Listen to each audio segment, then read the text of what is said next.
shirt. Do you want bread, sugar? First, you straighten it, make sure that no much light, and make sure that you pick a clean shirt. Because the dirt could affect. There, so make it straight.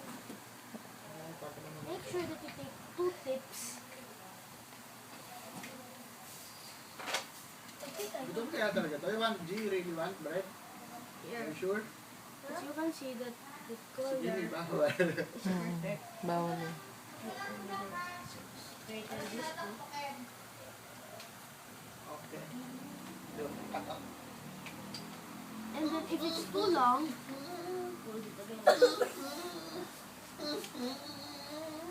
Yakin. Take the other tip again. Yakin. Yakin bata. Yakin bata. Yakin bata. Yakin. Yakin. There are 3 types of ways of hold this. 1,